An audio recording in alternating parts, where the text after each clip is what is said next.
Bonjour à tous et à toutes. Salut Catherine. Salut Pablo. Salut à tous. Salut à toutes. Alors, au menu du débrief cette semaine, on va vous parler du projet de loi immigration qui va arriver en janvier, mais qui a été débattu cette semaine sans vote à l'Assemblée nationale. On va aussi vous parler de quoi? C'est quoi La réforme des retraites. Ah, de la réforme des retraites, parce que oui, j'ai quelque chose de très important à dire sur la réforme des retraites. Je veux t'entendre, Pablo. Et puis, on va commencer par parler de ce qui va se passer demain, parce qu'on enregistre vendredi ce débrief. Et donc demain, samedi 10 décembre, la France Insoumise va réunir une assemblée représentative. En gros, les cadres et des militants tirés au sort parmi les groupes d'action départementaux, etc., vont se réunir. Et en gros, l'objectif, c'est à la fin de la journée de décider d'une nouvelle direction. En gros, de comment dans les prochains mois, dans les prochaines années, vont se prendre les décisions au sein de la France Insoumise et qui va les prendre. Si j'ai bien compris comment ça allait se passer. Alors, il y a quand même eu des petits indiscrets dans la presse qui ont fuité, notamment dans Libération jeudi soir. On apprenait que, a priori, François Ruffin et Clémentine Autain, qui étaient pourtant candidats à entrer dans la direction de la France Insoumise, alors qu'ils n'y étaient pas auparavant, en gros, n'auraient pas été retenus, quoi. On leur a dit gentiment non. Pas de certification. Voilà, ils sont pas certifiés, mais que, a priori, on avait quand même proposé à François Ruffin de participer au Conseil national de la France insoumise. J'avoue que je sais pas très bien à quoi ça correspond. J'ai cherché sur le site, il n'y a pas vraiment d'explication de ce que c'est que ce Conseil national.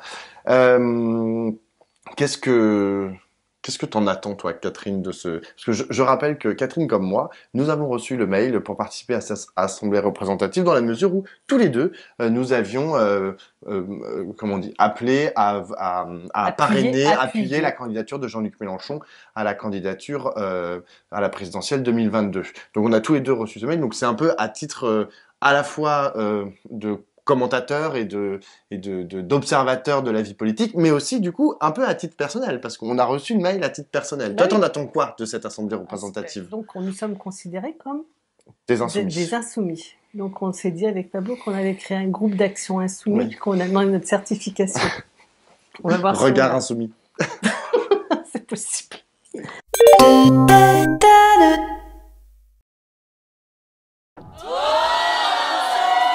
Et je remets le son. Ce que je pense, c'est qu'on en avait déjà un peu discuté en septembre. La France insoumise a connu une transformation substantielle avec notamment l'élection de ce groupe important à l'Assemblée nationale, le premier groupe de la gauche. Donc, disons que la première période qui avait été la période 2017-2022 avec un groupe assez resserré de 17 députés, maintenant avec à sa tête Jean-Luc Mélenchon en groupe, cette période-là est terminée. Il y a une nouvelle ère qui commence. Il y a à la fois le développement de la France insoumise à organiser, la place du groupe à l'Assemblée nationale à clarifier, peut-être la position de Jean-Luc Mélenchon aussi, et puis envisager comment on va construire la suite des choses, comment la France insoumise va construire la suite de l'histoire. Donc il y a vraiment des questions qui se posent puisque on est dans une période un peu mouvante et un peu singulière. Donc il y a besoin de savoir comment on prend les décisions. Et donc, en principe, c'est à ça que ça doit servir. Alors déjà, ce qui est pas sûr qu'on va tout à fait répondre à cette question, puisque les précisions qui avaient été données par Jean-Luc Mélenchon et par Manuel Bompard, l'un et l'autre, c'était qu'il s'agissait pas d'en faire un conseil politique, mais de rassembler ceux qui font. Ce qui, moi, me paraît déjà très, très difficile comme façon de prendre les choses, parce que ça veut dire que il n'y a pas d'espace politique désigné dans lequel les décisions se prennent, et que ceux qui font, je sais pas qui c'est qui fait pas, mais ça veut dire que c'est simplement les responsables de l'action en faveur de l'eau, de je sais pas quoi, de la communication, donc on privilégie l'action. Et moi je crois que ça c'est premier problème qui est posé, sur lequel il y a une discussion, une réflexion. Ça ne va pas de soi de considérer que la direction d'une organisation politique n'est pas un lieu de débat politique. C'est-à-dire que c'est ça qui est proposé, hein, c'est que ce soit pas là que ça se discute, ce soit des gens qui sont là pour agir. Donc faire des manifs, faire des référendums, distribuer des tracts, et que c'est ça qui va se passer dans cet espace-là. Donc du coup, la question de où on discute, où s'élabore la stratégie politique, les positions politiques restent assez obscures. Et on a vu que ça posait éventuellement quelques légers problèmes. La gestion de la niche parlementaire, c'était un point un peu particulier, mais comment la France insoumise s'est présentée à ses concitoyens dans la gestion de la niche parlementaire, dont on se souvient que ça a été un peu chaotique. On a retiré la loi ils ont retiré la loi sur la proposition de loi sur le SMIC au bénéfice de la loi sur l'abolition de la corrida, qui finalement a été retirée au bénéfice de la loi pour la réintégration des soignants non vaccinés, qui a rebondi cette semaine avec une proposition faite par le Rassemblement national de l'intégrer dans sa niche parlementaire. Et puis non. Et puis, disons que Caroline Fiat a dit oui, puis finalement a dit non. Donc tout ça montre quand même un côté un peu à eu et à dia.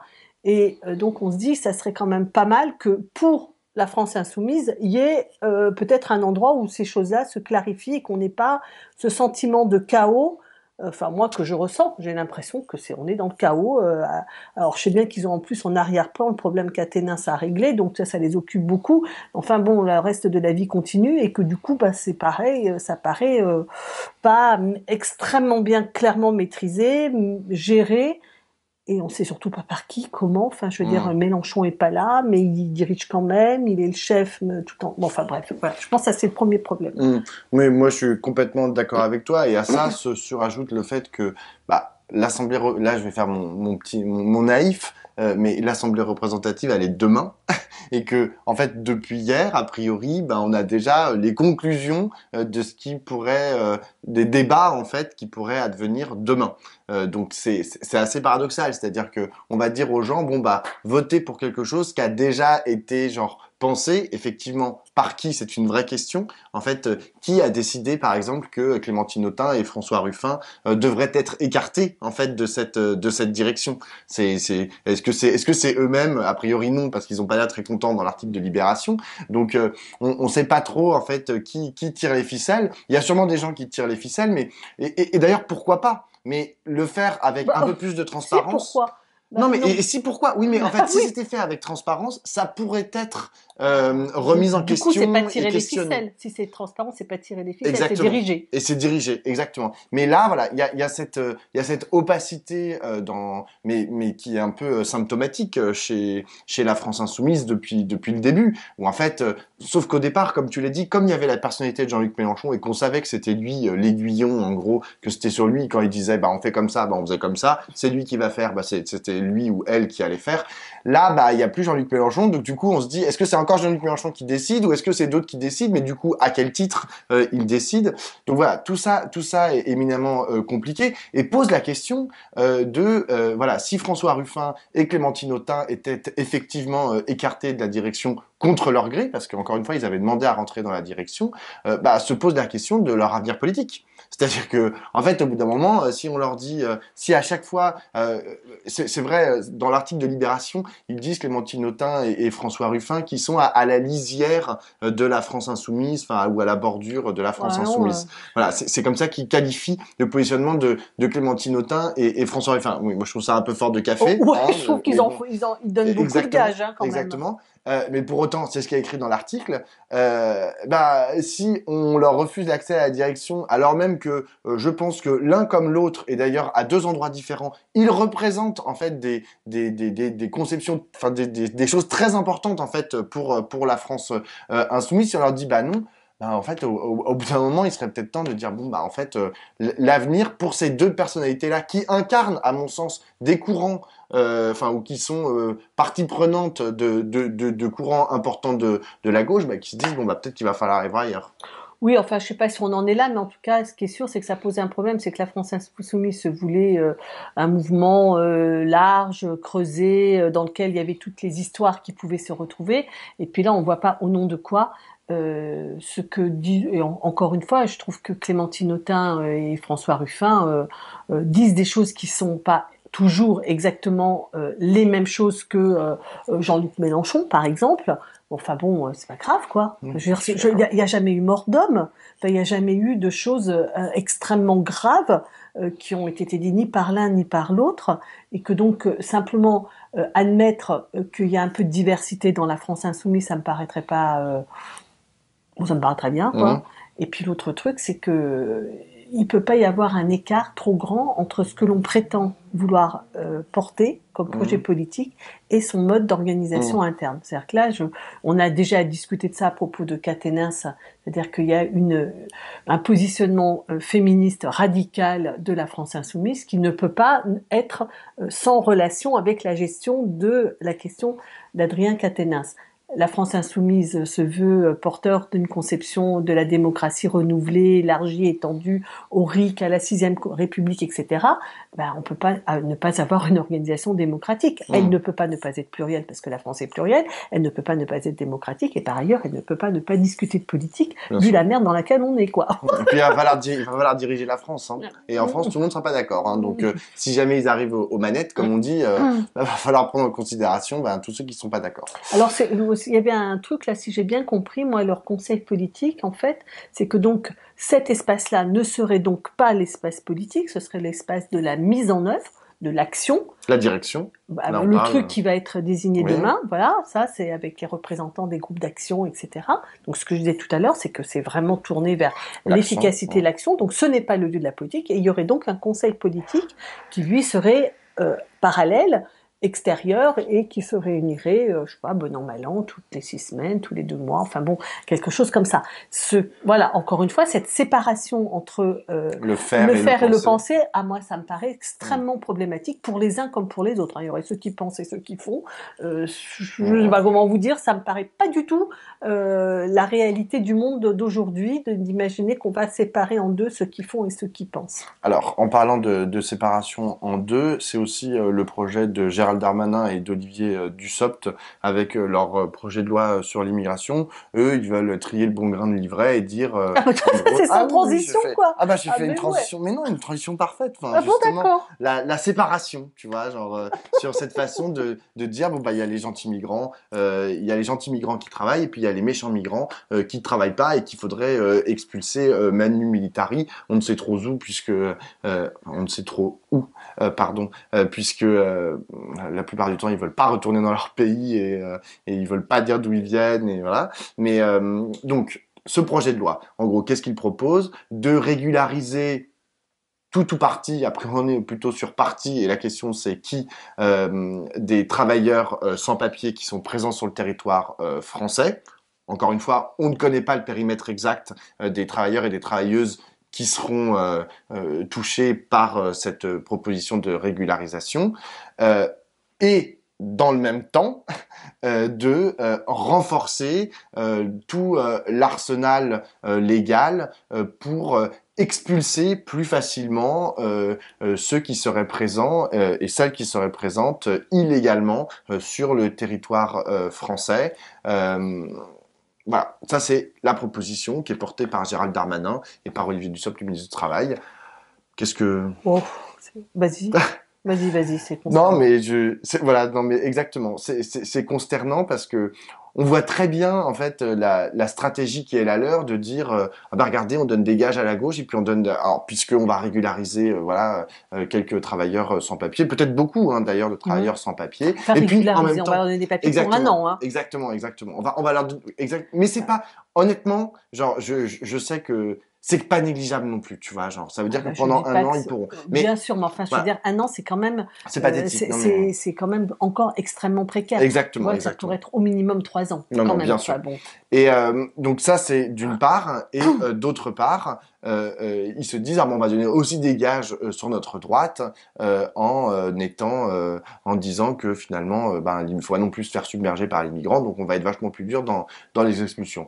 Le résultat c'est que en fait, c'est absolument pas acceptable en fait en l'état, précisément parce que je disais au début dans ma transition entre guillemets, c'est que cette façon en fait systématique qu'ont en fait aujourd'hui nos dirigeants politiques de droite de séparer en fait. À chaque fois ils font ça sur tous les projets de loi, sur les retraites, sur le chômage. En fait sur c'est toujours cette problématique de ah ben il y en a qui profitent un peu puis il y en a qui profitent un peu moins et du coup on va s'attaquer à ceux qui profitent un peu plus et puis on va s'attaquer à ceux qui sont un peu plus dans la merde plutôt que ceux qui sont un tout petit peu moins et en fait on oppose en fait deux types de population en l'occurrence ceux qui ont un travail et ceux qui n'en ont pas, et on va tirer sur ceux qui n'en ont pas en disant regardez eux ils sont cacaboudins et les autres ils sont super.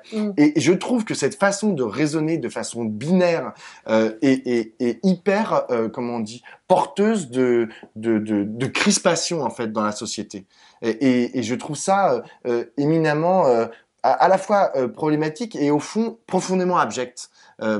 Et en sus de ça, se pose la question de qu'est-ce qui fait que on accepterait quelqu'un sur le territoire français. Et là, la réponse de Gérald Darmanin, c'est le travail. C'est le travail, c'est parce que l'intégration, selon Gérald Darmanin, se pense uniquement par le prisme du travail, que on pourrait avoir des papiers, être régularisé ou même devenir français. Et ça, en vérité, c'est très problématique parce qu'il y a plein d'autres choses en fait qui font que on est français. Il n'y a pas que le travail. Enfin, hélas ou tant mieux, je ne sais pas. Enfin, il y a déjà le fait d'être sur le territoire. Si par exemple j'ai un enfant qui est français et que je ne suis pas français et que mon enfant, ça fait 10 ans qu'il est né en France, il est scolarisé en France, il a 10 ans, je ne sais pas, bah il paraîtrait logique que je puisse moi-même rester sur le territoire français. D'ailleurs, c'est le cas. Et d'ailleurs, c'est le cas. C'est de plus en plus entravé, en fait, le rapprochement familial. Non, c'est pas du rapprochement familial. C'est quand ton enfant est né sur le territoire national, tu es inexpulsable. Tu es inexpulsable jusqu'à un certain point. T'es pas régularisé, mais tu es normalement inexpulsable. Okay. Jusqu'à un certain point. Ça fait ces espèces de trucs complètement absurdes où tu n'as pas de papier, mais tu n'es pas expulsable. Exactement. Et donc non mais en fait il y a plein de situations en fait qui font que une personne est présente dans un autre pays parce que il la fuit pour une foultitude de raisons qui à mon avis sont très légitimes, qui vont de la guerre à la raison économique au harcèlement parce que ils ont peur d'être je sais pas moi excisés parce qu'ils appartiennent à une minorité de genre, une minorité sexuelle ou une minorité religieuse et que ils se sentent obligés de partir. Si à ce moment-là, la France n'est pas capable de les accueillir, de leur offrir un cadre et de dire avant même qu'ils aient un travail, vous êtes les bienvenus en fait sur les territoires français et ensuite on trouvera un moyen de vous intégrer.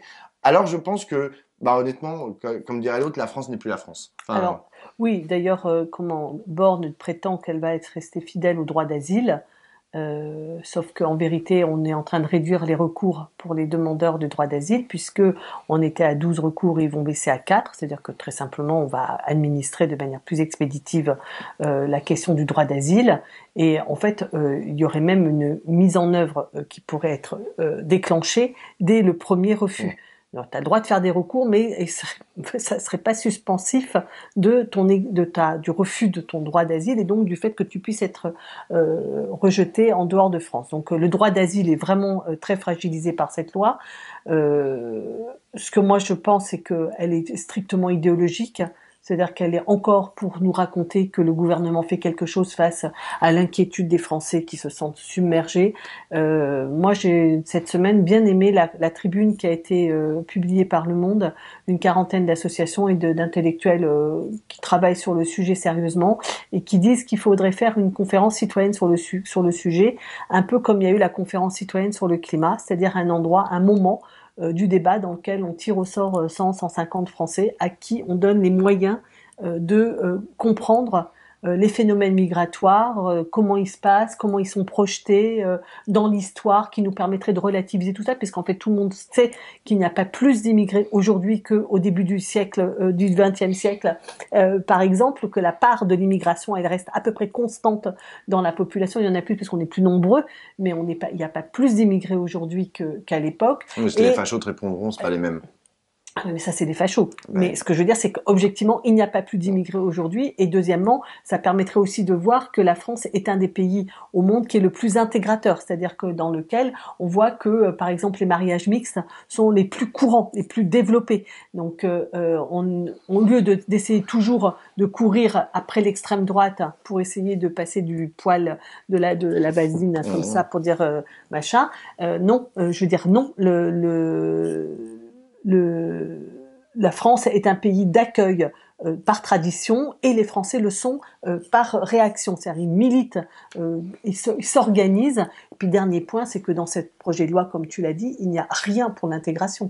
C'est-à-dire qu'on te dit maintenant qu'on va faire très attention à ta façon de parler français ou de connaître l'histoire de France, mais qu'est-ce qu'il y a comme moyens qui sont donnés pour permettre aux migrants d'apprendre le français et de connaître l'histoire de France. C'est-à-dire qu'en fait, on est dans une politique dans laquelle l'apprentissage de la langue et de l'histoire de France est juste une barrière et pas du tout, en fait, pensé comme un vecteur de l'intégration. Il n'y a pas de politique d'intégration. Il n'y a qu'une politique de restriction, et tout ça pour flatter et soi-disant calmer les peurs de l'extrême droite, enfin, qui sont charriées par l'extrême droite. Moi, je crois qu'on court après et qu'en fait, on parle pas au cœur des Français et que c'est sans issue, une solution comme ça. Moi, et comme me le disait, ça serait bien une conférence. Et comme me le disait la directrice de l'Institut Kantar, qui est un institut de sondage, l'immigration est la 10e préoccupation des Français. C'est-à-dire qu'en gros, les Français s'en foutent. Enfin, genre, je veux dire, et elle avait beau essayer de m'expliquer que quand même, ça avait monté parce que il y a 20 ans, c'était la 12e, mais maintenant c'est la 10e. Non, globalement, il y a plein d'autres choses, en fait, qui importent beaucoup plus aux Français. Et certes, dans les médias, dans certains endroits de la politique, on essaye de monter en épingle la peur de l'étranger, la peur de l'autre, etc. Mais en vérité, je crois que ça ne prend pas, sauf que ça prend politiquement. C'est-à-dire que ça reste aujourd'hui un des items les plus discutés politiquement sur les plateaux, dans l'hémicycle. Enfin, je veux dire, dès que tu mets deux personnes de bords opposés ou pas, d'ailleurs, ils en arrivent pas de gauche, hein, sauf si tu mets la gauche. Mais sinon, ils en arrivent très rapidement à parler d'immigration. Et c'est un gros problème. D'ailleurs. Petite parenthèse, parenthèse. Oui, sur les LR. Parce qu'on en avait pas parlé la semaine dernière. Et eux, vraiment, non mais pour le coup, ils sont vraiment. J'ai écouté leur débat sur LCI et là j'ai encore vu leur prise de position puisque c'est Éric Ciotti et Bruno Retailleau qui sont arrivés en tête et qui vont se disputer au deuxième tour pour prendre la tête des LR. Ils ne parlent que de ça.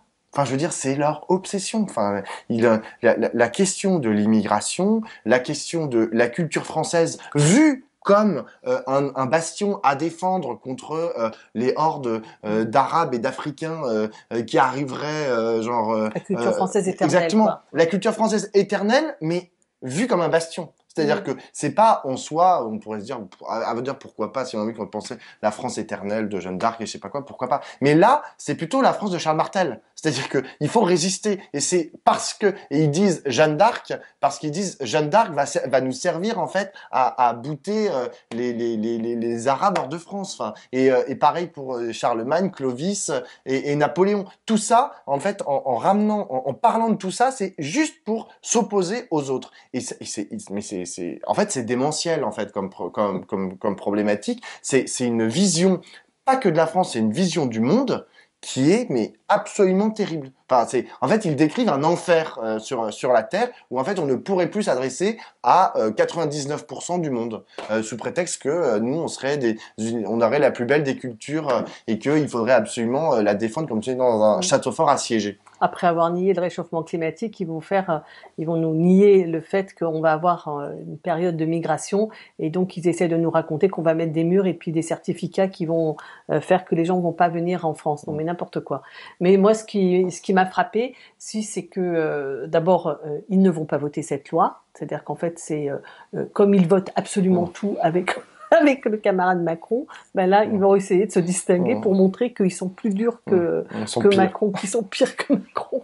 Donc ça va leur donner leur espèce de gage. Ils pensent que ça va leur donner un gage de distinction et de justification de leur place politique, alors que c'est bien ça dont il s'agit, savoir quel est leur avenir. Et puis le deuxième truc que je trouve assez remarquable, c'est que l'un comme l'autre, en fait, ont annoncé, par exemple, qu'ils voteraient le projet de réforme des retraites. Et ils sont tous les deux sur un axe très très très libéral sur le plan économique, alors que là encore, c'est absolument pas ce que disent les Français actuellement. C'est-à-dire que les gens sont opposés à la réforme des retraites, demandent des services publics et ne sont, enfin, je veux dire, le libéralisme a pas du tout bonne presse. D'une façon générale, en France aujourd'hui, c'est-à-dire qu'ils prétendent l'un comme l'autre reconstruire la droite, en rompant complètement avec quelque chose qui existe dans la droite, qui n'est pas le libéralisme. Or, tous les deux se mettent sur cet axe libéral et puis vont pomper le plus possible du côté de l'extrême droite. Je pense que là, à mon avis, ils sont foutus là. Hein. Non, mais ils n'ont absolument pas trouvé un pôle d'équilibre qui leur permette de faire une proposition de droite qui peut quand même s'entendre, qui ne soit pas xénophobe, qui ne soit pas libérale, qui ne soit pas machiste. Enfin, tu vois, je veux dire des trucs qui pourraient être raccords. On peut être de droite en France aujourd'hui, c'est possible. Sauf que là, ils ne l'incarnent pas du tout. Je veux dire, ils sont totalement conservateurs et ça fait quand même 2 élections où ils se prennent des tôles pas possibles aux élections européennes et aux élections présidentielles. Ils vont continuer comme ça, quoi. Et oui, autre point sur la question des retraites, parce que c'est un peu lié en fait. Je trouve qu'aujourd'hui tout notre système institutionnel est grippé et enfin notre système démocratique, on va dire, est grippé. Une des preuves, c'est que la droite n'arrive pas en fait à trouver sa place dans ce système. Une autre chose, c'est autour de la question des retraites. Emmanuel Macron a été donc là, on sait qu'il va arriver ce projet de loi courant janvier, le 15 janvier, je crois. Il va commencer à être examiné. Moi, je suis un peu gêné en fait quant à la conception de la démocratie finalement qui est portée par la Macronie. En gros, ce qu'ils disent à longueur de plateau, c'est Emmanuel Macron a été élu, il a dit président de la République, il a dit qu'il allait faire la réforme des retraites. C'est vrai. Là, pour le coup, c'est la seule chose qu'il n'a pas cachée. C'est la seule chose qu'on a retenue de toute cette campagne, de toute sa campagne présidentielle. Et donc, ils disent, il est légitime, en fait, pour la porter jusqu'au bout, etc. Parce qu'en plus, ils sous-entendent que c'est l'endroit où il y a eu le plus de votants. Et ils ont raison, hein. Enfin, il y a eu plus de votants qu'après aux législatives, à l'élection présidentielle. C'est l'élection préférée des Français, je sais pas quoi. Et alors même que ensuite dans les législatives, déjà ils ont pas de majorité, donc là ils sont obligés de composer, donc ça fait un autre endroit de la démocratie qui dit pas la même chose que ce qui s'est passé 2 mois avant au présidentiel. Et encore, hein, toutes les oppositions politiques disent que il n'a pas été élu pour la réforme des retraites, il a plutôt été élu malgré la réforme des retraites. Mais bon, ça c'est vrai que c'est impossible de le dire parce qu'on n'avait pas, quand on a voté pour lui au 2e tour, ou ceux qui ont voté pour lui au 2e tour. On savait pas trop pourquoi on votait. Ils ont juste mis Emmanuel Macron contre Marine Le Pen. Et la 3e chose, c'est que l'ensemble des syndicats de salariés sont contre cette réforme. Il y a une unité syndicale qui est quand même relativement rare et à noter. Et donc là, en fait, vous avez 3 pôles. Vous avez genre le président de la République, qui est quand même une institution à lui tout seul, le Parlement, qui pense un peu différemment, où c'est un peu plus compliqué, et d'autre part, le monde syndical, avec adjacent à lui, le monde de la rue, et qui est l'endroit où ça discute, les manifs, etc. Et en fait, tout ça, c'est ça qui fait la démocratie. On peut rajouter la presse comme courroie de transmission de tout ça, etc. Mais ça, c'est des pôles, en fait, qui ont chacun, je trouve, qui peuvent revendiquer chacun une légitimité, en fait, de participation à la démocratie. Pas à égalité, mais au moins qu'il y ait de l'écoute, etc.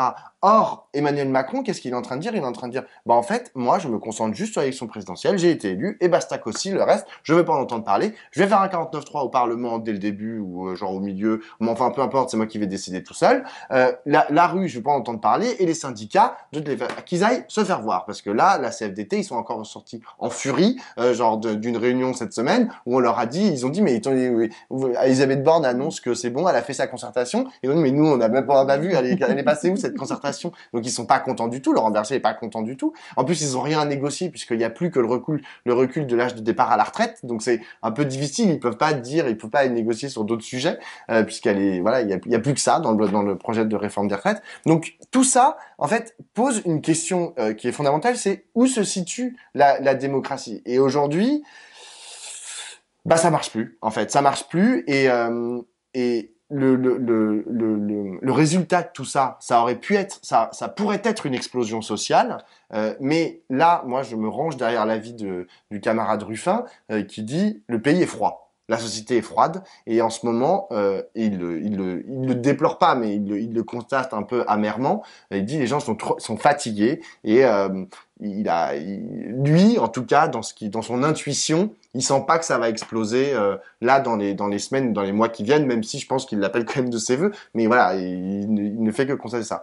Et tout ça, en fait, pose un problème et cette apathie en fait du système qui se laisse avoir par une élection présidentielle que finalement on aurait un peu plus subi que choisi. À mon avis, il faut y réfléchir. Alors, tu vas me dire, la réponse c'est la 6ème République qui est quand même portée par la majorité des parties prenantes de la NUPES. Et effectivement, là, je pense qu'elle est plus qu'urgente pour répondre à une partie du problème. Ouais, non, mais je suis d'accord avec ce que tu viens de dire. Moi, ce que je ressens, c'est que d'une façon générale, tous les sujets, quand ils viennent les uns derrière les autres, on se dit « Ah, tiens, ça serait bien si on faisait une conférence citoyenne sur les retraites, on pourrait faire une conférence citoyenne sur l'immigration, puis on pourrait faire une conférence citoyenne sur l'hôpital. » Puis, je veux dire, les sujets se suivent chaque jour, puis l'énergie, puis en fait, cette semaine, c'est incroyable, tout ce qui s'est encore passé. Il n'y a rien qui accroche, mais il y a beaucoup de choses qui s'énoncent. Et à chaque fois, on est des sujets qui sont complexes, mais qui ne sont pas discutés politiquement, qui ne sont pas calmement exposés, voilà, et qui ne sont pas mis en perspective. Et il n'y a pas de projet global. Pour ça qu'on a commencé mon bouclerai avec ça. Mais moi, je pense que là, je pense qu'on est dans la souffrance de cette absence d'élection présidentielle qui, justement, n'a pas permis de débats politiques globaux et qu'on est toujours dans ce point où on a besoin qu'il y ait un projet qui fasse sa place à la question des services publics, la question du travail, la question de l'école, la question du réchauffement climatique, enfin que tout ça soit pensé, hiérarchisé, mis en ordre, dynamisé, c'est comment on va faire pour que les choses avancent. Là, il n'y a rien de tout ça, et donc du coup, on a un espèce de gouvernement qui court à gauche, à droite, et puis des Français qui sont hébétés, qui ne savent pas pourquoi les réformes arrivent, pourquoi est-ce qu'on va faire encore une réforme sur l'immigration, pourquoi on va faire une réforme sur les retraites. On nous dit que c'est pour sauver le système des retraites, avant on nous avait dit que c'était pour sauver l'hôpital et pour l'école, et puis après on nous dit que c'est pour baisser la dépense publique, enfin bref, on ne sait pas pourquoi les choses sont faites, et il n'y a aucune vision, et je pense que ça c'est vraiment décourageant et difficile, mais bon... Moi, je sais pas comment ça se passera en janvier. Je pense qu'on va voir. Je pense je pense que les gens sont vraiment pas d'accord avec cette réforme. Je veux dire, ça, c'est pas possible, quoi. Ça et tous les sondages d'opinion le montrent de façon très claire. Que ça va passer, cette affaire. Il y a que les vieux qui sont pour. En fait, plus t'es vieux, plus t'es riche, plus t'es pauvre. Voilà. C'est vraiment un gradient. Quand t'es déjà à la retraite. Exactement. Oui, c'est ça. C'est quand tu te dis, il faut que les autres ils triment pour payer ma retraite. Oui, mais bon, les jeunes, il leur a donné la capote gratuite. Donc, ce qui est une chose qui est très bien, là. Mais à partir de janvier, la capote, je le dis, va être gratuite dans les... Si, à partir de janvier, normalement. C'est sûr? Alors, théoriquement... C'était l'année prochaine. Non, il l'a annoncé. Ça doit être au 1er janvier. Il y a des gens qui doutent un peu que ça puisse être mis en place, mais voilà, si les jeunes adultes entre 18 et 25 ans, et c'est dommage que ce soit pour les mineurs. Il nous fait la retraite à 65 ans et ils donnent des capotes aux enfants. Voilà. Mais c'est très bien, c'est très bien. Même si ça aurait été bien que ce soit aussi pour les mineurs, mais c'est déjà pas mal. Voilà.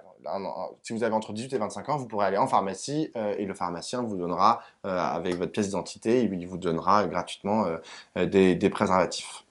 Voilà, on va terminer quand même sur cette bonne nouvelle parce que c'est une bonne nouvelle. C'est une bonne nouvelle. Exactement. Ciao. Bon week-end.